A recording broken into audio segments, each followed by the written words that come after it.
Dios les bendiga. Bienvenidos al devocional Sendero Victorioso. En esta ocasión estudiaremos el libro de los Hechos, capítulo 23. Esta primera parte estudiaremos los versos del 1 al 24. Comencemos leyendo los versos del 1 al 5. Verso 1. Entonces Pablo, mirando fijamente al concilio, dijo: Varones hermanos, yo con toda buena conciencia he vivido delante de Dios hasta el día de hoy. El sumo sacerdote Ananías ordenó entonces a los que estaban junto a él que le golpeasen en la boca. Entonces Pablo le dijo: Dios te golpeará a ti, pared blanqueada. ¿Estás tú sentado para juzgarme conforme a la ley? Y quebrantando la ley me mandas golpear. Los que estaban presentes dijeron: ¿Al sumo sacerdote de Dios injurias? Pablo dijo: No sabía, hermanos, que era el sumo sacerdote, pues escrito está: no maldecirás a un príncipe de tu pueblo. En esta porción entendemos por concilio como una reunión o una asamblea de autoridades religiosas o eclesiásticos. Y el término sumo sacerdote o suma sacerdotisa, supremo o que no tiene superior, generalmente se refiere a una persona que ejerce la función de sacerdote gobernante o al que es la cabeza de una casta religiosa.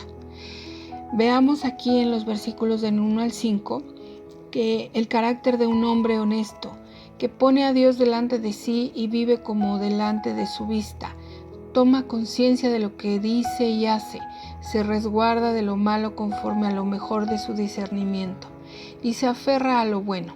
Es consciente de todas sus palabras y de su conducta. Los que viven así delante de Dios pueden, como Pablo, tener confianza en Dios y en el hombre. Aunque la respuesta de Pablo contenía un justo reproche y un anuncio, parece haber estado demasiado enojado por el trato que recibió al darla. A los grandes hombres se les puede hablar de sus faltas y se puede efectuar quejas públicas de una manera apropiada, pero la ley de Dios requiere respeto por los que están en autoridad. Continuemos la lectura con los versos del 6 al 11. Verso 6. Entonces Pablo, notando que una parte era de saduceos y otra de fariseos, alzó la voz en el concilio: Varones hermanos, yo soy fariseo, hijo de fariseo. Acerca de la esperanza y de la resurrección de los muertos se me juzga.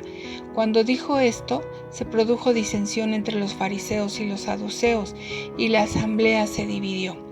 Porque los saduceos dicen que no hay resurrección, ni ángel ni espíritu, pero los fariseos afirman estas cosas.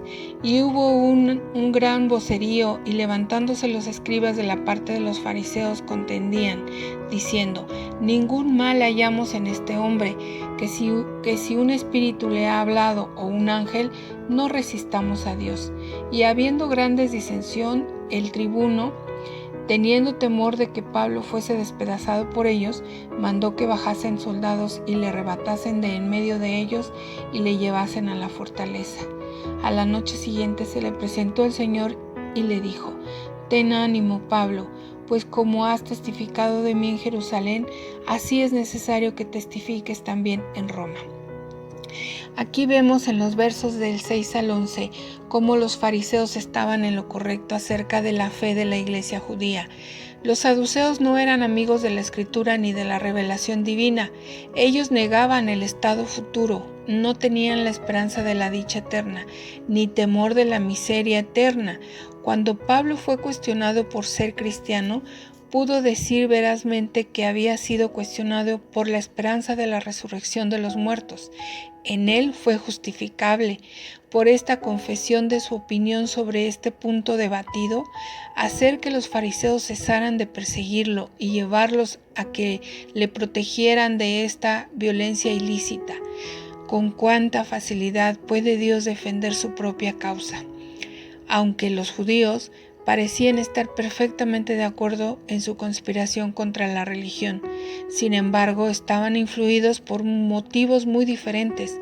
No hay amistad verdadera entre los malos, y en un momento y con gran facilidad, Dios puede tornar su unión en enemistad declarada. Las consolaciones divinas sostuvieron a Pablo en la mayor paz. El capitán jefe lo rescató de las manos de los hombres crueles, pero no pudo decir por qué. No debemos temer a quien esté en contra de nosotros. Si el Señor está con nosotros, la voluntad de Cristo es que sus siervos que son fieles siempre estén jubilosos. Podía pensar que nunca más vería a Roma, pero Dios le dice que hasta en eso Él será satisfecho, puesto que desea ir allá solo por la honra de Cristo. Leamos ahora los versículos del 12 al 24. Verso 12. Venido el día, algunos de los judíos tomaron un complot y se juramentaron bajo maldición, diciendo que no comerían ni beberían hasta que hubiesen dado muerte a Pablo. Eran más de 40 los que habían hecho esta conjuración, los cuales fueron a los principales sacerdotes y a los ancianos y dijeron: nosotros nos hemos juramentado bajo maldición a no gustar nada hasta que hayamos dado muerte a Pablo. Ahora pues, vosotros, con el concilio, requerid al tribuno que le traiga mañana ante vosotros, como que queréis indagar alguna cosa más cierta acerca de él, y nosotros estaremos listos para matarle antes que llegue. Mas el hijo de la hermana de Pablo, oyendo hablar de la celada, fue y entró en la fortaleza y dio aviso a Pablo. Pablo, llamando a uno de los centuriones, dijo: lleva a este joven ante el tribuno, porque tiene cierto aviso que darle. Él entonces, tomándole, le llevó al tribuno y dijo: el preso Pablo me llamó y me rogó que trajese ante ti a este joven que tiene algo que hablarte. El tribuno, tomándole de la mano y retirándose aparte, le preguntó: ¿qué es lo que tienes que decirme? Él le dijo: los judíos han convenido en rogarte que mañana lleves a Pablo ante el concilio, como que van a inquirir alguna cosa más cierta acerca de él. Pero tú no les creas, porque más de 40 hombres de ellos le acechan, los cuales se han juramentado bajo maldición a no comer ni beber hasta que le hayan dado muerte, y ahora están listos esperando tu promesa. Entonces el tribuno despidió al joven, mandándole que a nadie le dijese que le había dado aviso de esto, y llamando a 2 centuriones mandó que preparasen para la hora tercera de la noche 200 soldados, 70 jinetes y 200 lanceros, para que fuesen hasta Cesarea, y que preparasen cabalgaduras en que, poniendo a Pablo, le llevasen en salvo a Félix el gobernador. Aquí vemos entre los versos 12 y 24 que los falsos principios religiosos adoptados por los hombres carnales nos instan a tal maldad de la que difícilmente se supusiera que la naturaleza humana fuese capaz. Pero el Señor desbarata prontamente los planes de iniquidad mejor concertados. Pablo sabía que la providencia divina actúa por medios razonables y prudentes, y que si él descuidaba el uso de los medios de su poder, no podía esperar que la providencia de Dios obrara por cuenta suya.